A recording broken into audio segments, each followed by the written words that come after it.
Welcome to Realtors Making a Difference, the podcast where we shine a light on the heart and soul behind the sold signs. I'm your host, Louis Duarte. I'm also a realtor here in Tucson, Arizona, and a broker in San Diego, California. Together, we'll explore the often overlooked side of the real estate world. Being a realtor isn't just about transactions, it's a way of life. Beyond the hustle and the buying and selling of real estate lies a community of professionals deeply embedded in the fabric of their communities. These are their stories of dedication, generosity, and impact.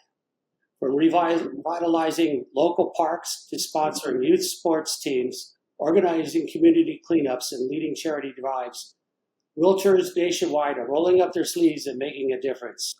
In each episode, we'll interview a realtor who excels in the market and contributes remarkably to their community. We'll hear their motivations, their challenges, what they've overcome, and the joy of just giving back. And today I have asked Anita, Shirley, and Jay, and we are deeply honored to have you guys here. This is my first podcast, so this is really exciting for me, guys. So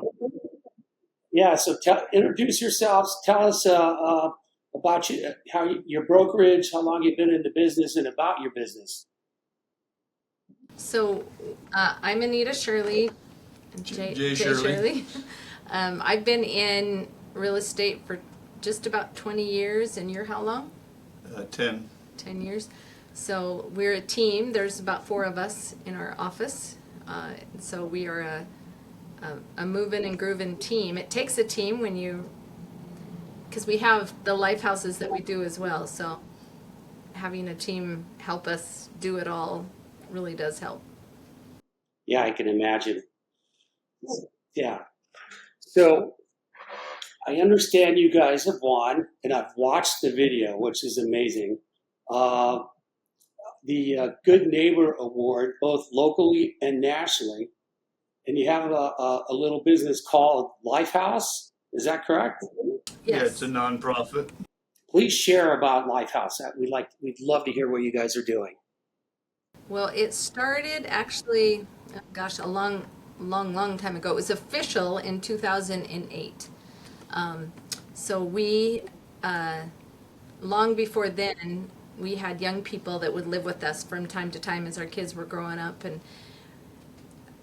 they were just young adults that maybe we would see at school. They just didn't have their support group, or people that we found out were having a hard time getting through high school. They got kicked out or whatever the situation was. And so we'd have them at our house getting them through school or whatever their situation was. And then about 2007, our kids were somewhere in high school and somewhere in college. And we realized that there was going to come a time that it just didn't make sense to have it at our house anymore. And we couldn't do as many. So we got together some like-minded folks, one of them right in our office, and we created Lifehouse as you know it.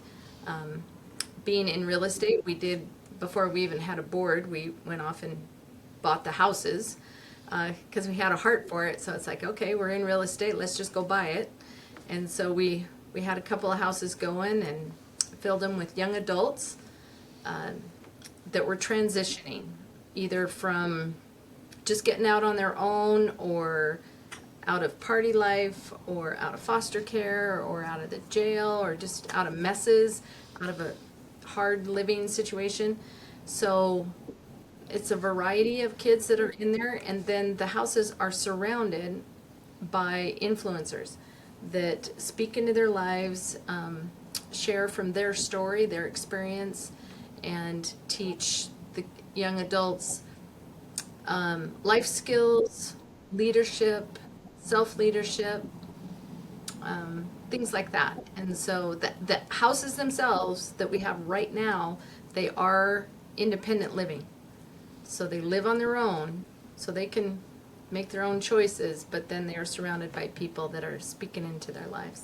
Yeah, they meet once a week with them during the week. It's a mandatory meeting that they meet, and You know, like a few years ago, we had a guy do a 4-week series on how to make your money work for you, and just teaching them stuff like that. Some of these kids have never even had a job or done an interview.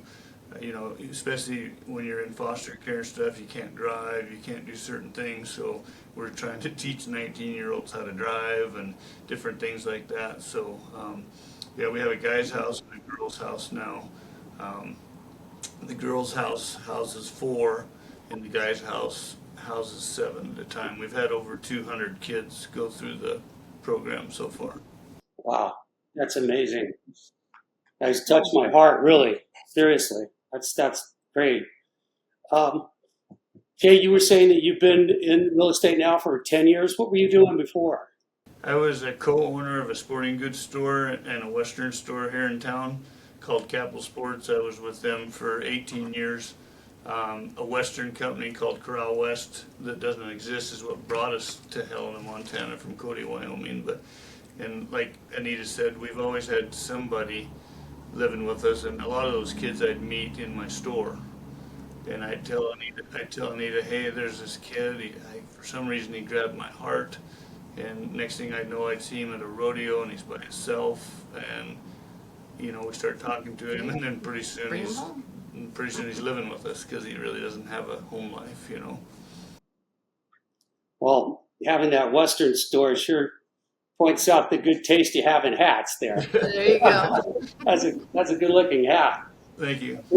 Can you share with us, how the community helped get involved with you guys? I mean, what was the first step to get the community to get involved? Well, our first step was us getting a board for one, because Anita and I had no clue what we were doing, and sometimes we still don't, but we got a board behind us, which really helped. And then we started a thing that it's now called the Cowboy Ball, and so we have a 1-year fundraiser.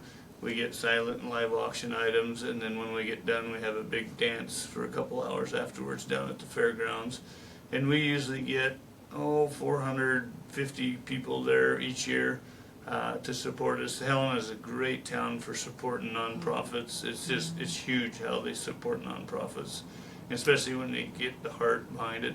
And it's crazy because this is our 15th year, and we still have people come and say, how come I haven't heard of this? And so, you know, there's a lot of people around, but it's just getting the word out. And, you know, winning that national award was very honoring to win that and go down there and meet all the other realtors that have won the same award in the past, and hearing their stories. It's just amazing how many realtors have the same heart we have and are out there in different ways, but helping people in need or different things they're doing and starting nonprofits for the need. That's great. I understand that some of those realtors were so impressed that you guys got some checks too, right? Yeah, they gave us some checks, yeah. Yeah, when we went down there, we got to meet just incredible people that, you know, started out like we did in real estate, but had something else that was also on their heart. Some of it was homelessness or hunger in their community or medical stuff. I mean, it's a variety. But it was so incredible to sit in this room and hear their stories. It was actually because of them, because we've had a heart to grow beyond the 2 houses that we have now, because we see such a need, and we had this dream in our hearts for a ranch. And it was actually sitting in that room with those other people that inspired us. We talked about it, and they fed back to us and just encouraged us greatly to go back home and get busy.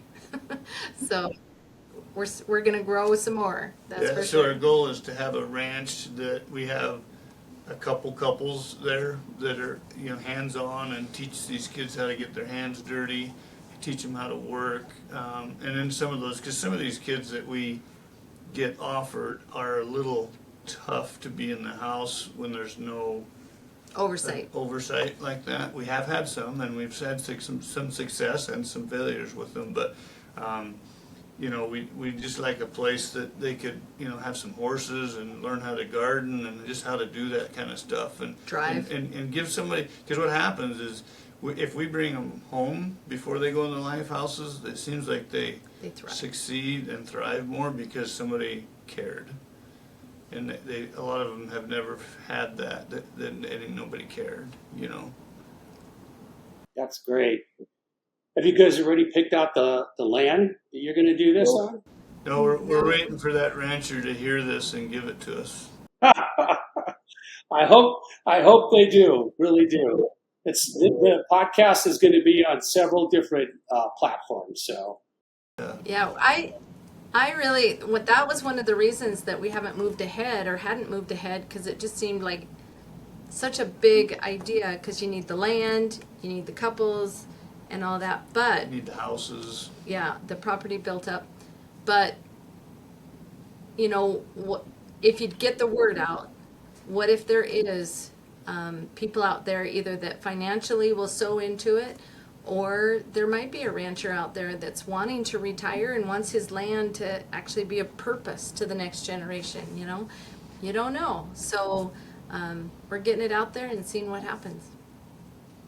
I have a friend I did a deal with last year. I sold him and his mother's house, and he bought 30 acres out by Benson. And the name of his ranch is Recovery. I forget, Recovery something. But his goal is to like pretty much do what you guys are doing. I might pass his information on, or your information over to him, and maybe you can give him some tips. He's a really good guy. Yeah. Okay, I'm scrolling through my questions here, so we can engage. What was the most rewarding experience that you guys had in your community service journey? Oh my gosh, it's always their stories. For me, it's the young adult that catches the heart of people around them that actually care, they belong. But like, we had a kid who when he came to us, his parents or his family had actually brought him because he was at a place of really almost suicide. He was just smoking marijuana, playing video games in the basement, and really was not thriving in life at all.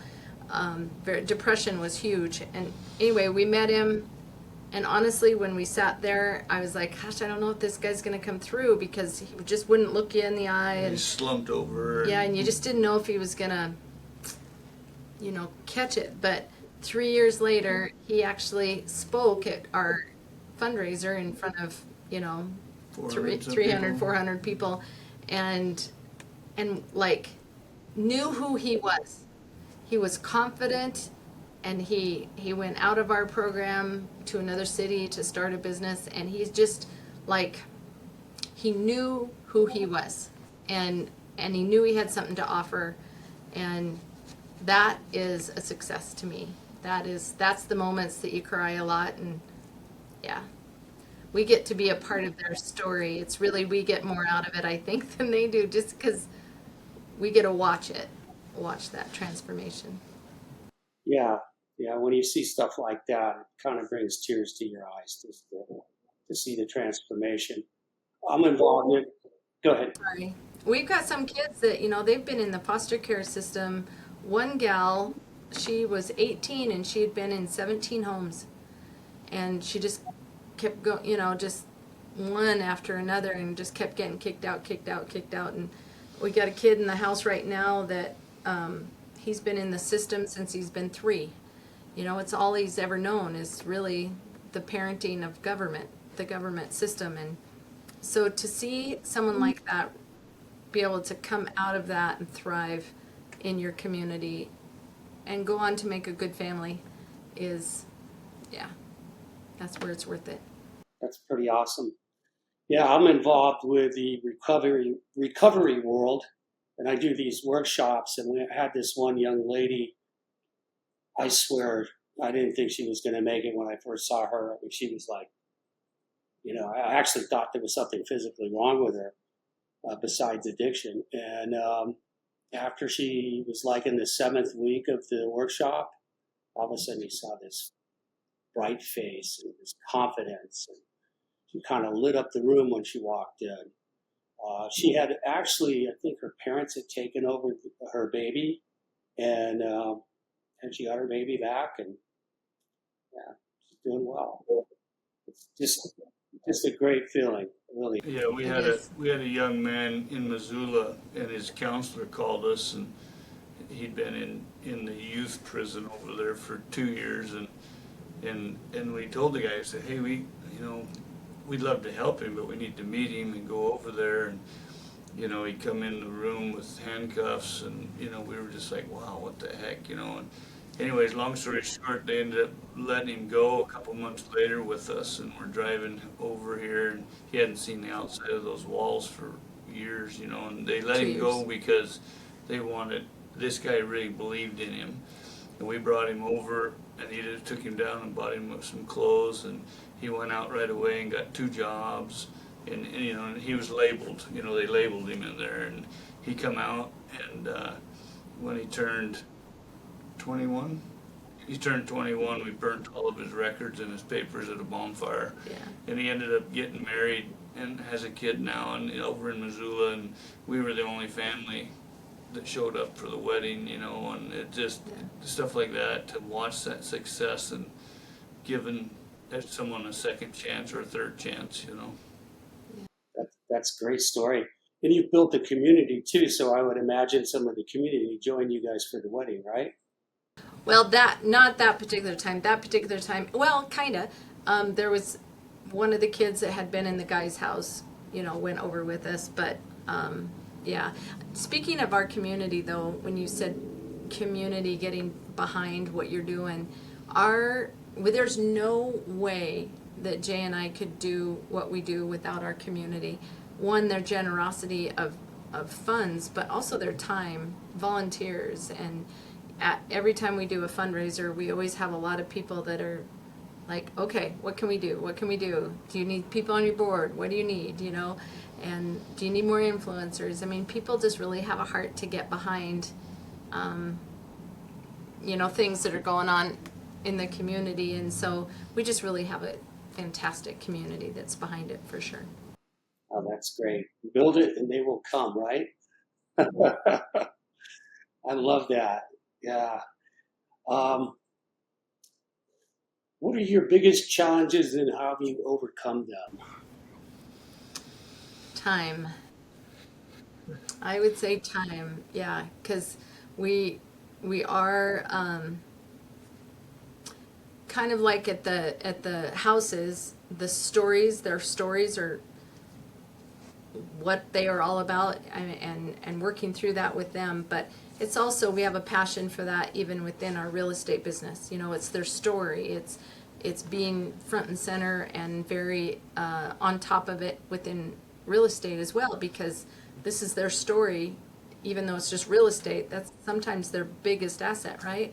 So we don't take any of that lightly, whether it's their first time home buyer or they're selling mom's house because she's gone home, or whatever. Everybody has a story within a home.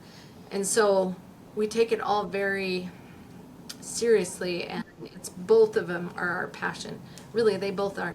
And so I would say time is the biggest, is just having enough time for all things. Yeah, that makes a lot of sense, and I can relate to that because I have those problems too. Yeah, it's great to hear what you guys are doing. I love it. What advice would you give to other realtors to become involved in their communities? I mean, you're talking about just having the idea and then putting it out there with like-minded people. Is that pretty much it, or? Yeah, well, I would say, you were going to say something. Yeah, I was just gonna say, we help with a lot of other nonprofit and fundraisers, and I'm on the auction committees. I help ring and for the auctioneer and stuff like that. So we get invited to a lot of the fundraisers around town just to help out, because it's our passion to help their needs too. But I would just say, if something's on your heart, reach out there to Big Brothers Big Sisters or I know here we've got Florence Crittenden home. There's just so many different things that people can get involved with, and just, if it's on their heart, even if they can only give one day a month, for a board meeting, and then whatever their function is, it's many hands make light work, right? But also, like you were saying, if they had a passion, right? So what we ended up doing with Lifehouse is, when all of it was bubbling inside of us, is we just started asking people that we thought, well, I wonder. First of all, we prayed and asked God to put people in our hearts to talk to about being on the board or being part of the influencer group, or, just like, okay, who's on the heart of God for that? And then we would go to coffee with people and go to dinner with people and tell them our idea, and then they would come on board or not come on board. It just depended on, well, yeah, I can give time for that. And so I looked for passionate people in our community, and that saying that, what is it? The real drivers, type A's. We, at one point, our first board gathering, I looked around the room and went, oh, I kind of gathered type A people, but they were passionate people. And so that first board gather, or, that first board season was interesting, because everyone had definite opinions, but it was good because it was for the same reason, the same cause. And so it was fun, it was interesting. And yeah, so I would say gather people with like-minded, because one of them is one of the main people that we got on the board 15 years ago, is still on the advisory board, part of our board, and very much in the thick of our fundraisers. So they never lost their passion. So That's great. Yeah, type A personalities sometimes can butt heads. So yeah, I understand that. That's why I sit on the other side of the table most of the time from her. we're always poking at She's them. always poking me. Don't say that. Don't say that. Just do your thing. Come over here. All right. So, what have you guys learned from being involved in your community? It sounds like we've gone over a lot. And Yeah, I think a lot of it just the heart and passion of people. Yeah. The heart and passion of our board, our volunteers, the influencers. We have a head influencer, and then he has a couple people under him. Same with the girls' house, and they just, the passion they have. Our head influencer for the guys' house is an ex-cop from Vegas, and, oh and, wow, it's just, and he loves it. He's having a blast, and the kids love that he used to be a cop. And big, rough, tough guy, but his passion and his heart for these kids is just unbelievable. So. And I think when I first started, I had this vision and this dream, and I thought it was a great idea, but I wasn't sure about asking. I felt insecure about asking for other people to invest in it, either their money or their time, because I was like, well, I was just insecure about that. But I think one of the things that I've learned is people want to. It's actually a gift to be able to be a part of something that they're passionate about, or that you're passionate about. And so it's like, it's a gift to say, hey, come along with us and partner with us. And I no longer see that as a burden to them. It's actually a gift, because we've experienced that. Somebody invited us into their vision, and that's a gift, right? And so, yeah. Yeah, and we have, because the young adults in the house are all from different types of situations in life, and some of our influencers have been in that. Like Anita and I think one reason that we have the heart is we came from messy families. 13 marriages between our parents. So He spent time in foster care. I spent time in foster care, and so we've been there, done that, so we have the heart for it. So when we talk to these kids, they actually know that we've been through it, so we can talk to them about it. yeah, so you can relate to their stories. That's awesome. Well, I appreciate you guys coming on And our listeners are going to want to know how to get in contact with you for donations to the ranch. I would love that. Or perhaps they might want to buy, sell, or invest in real estate. And yeah, just tell us how to get a hold of you guys. So either our email, which is lifehouses, inc, INC, at gmail.com, or life, LIFE, dash houses.org. Yeah, you can get on there and take a look. And the Facebook page too. That's great. How about for your real estate business? Pardon me? How about for your real estate business? Oh, we have a website, Shirley Real Estate. Shirley is SHERLEY. So shirleyrealestate.com. I appreciate you guys taking your time. It's great to meet both of you. I'm honored, actually. And I would love to stay in touch with you. As soon as we have this all ready to go, you guys will get a copy. Well, All right. thank you. Thank Thank you you so very much. much. And thank you. It's such an honor for you to even find us and ask us. So thank you Yeah. so much.